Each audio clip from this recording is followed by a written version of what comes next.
I'm Kristin Omdahl and welcome back to my studio. In this series of videos, I'm going to show you how to make this beautiful triangular shawl. It's one of the projects from my new book, Motif Magic, the Meri Crochet Shawl. There is something so hypnotic to me about square motifs turned on the diagonal to create a diamond formation fabric.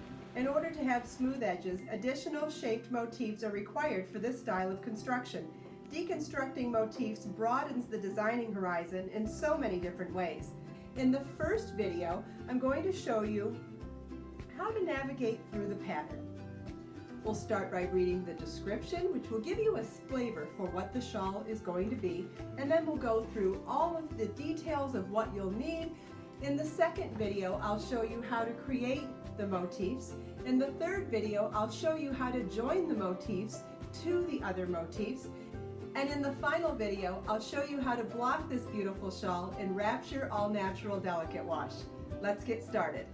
The Meri Crochet Shawl begins on page 66 of Motif Magic. First, we begin with the introduction to the pattern, which explains the concept and the construction style and the inspiration behind the project. Then you'll go to the next page where you'll get a detailed list of what you will need, including 2 balls of Be So Fine yarn in colorway Calypso Lime, or if you're substituting yarn, you'll need 800 yards of No. 1 Superfine fingering weight yarn.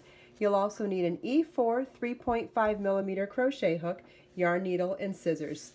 The gauge is also explained, the finished size, and all of your special stitch instructions. Then we have the schematic drawn, and what you'll see here is that the top edge of the shawl is done in triangular motifs, and then the rest of the body of the shawl is done in square motifs.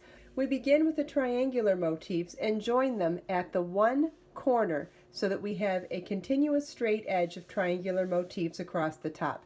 Then for the remainder of the shawl, we'll be joining the square motifs along 2 sides of the previous motifs as we go. For the line-by-line instructions, we begin with that triangular motif. Then here it describes how to join the motifs, and then we come to the square motif.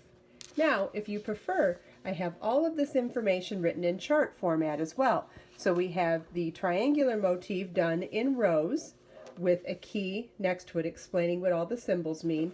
Then we have the square motif, which is worked in rounds, also with a key explaining what each symbol represents. And then we have a joining chart, which shows you specifically where each of the motifs are joined as we go to the previous motifs.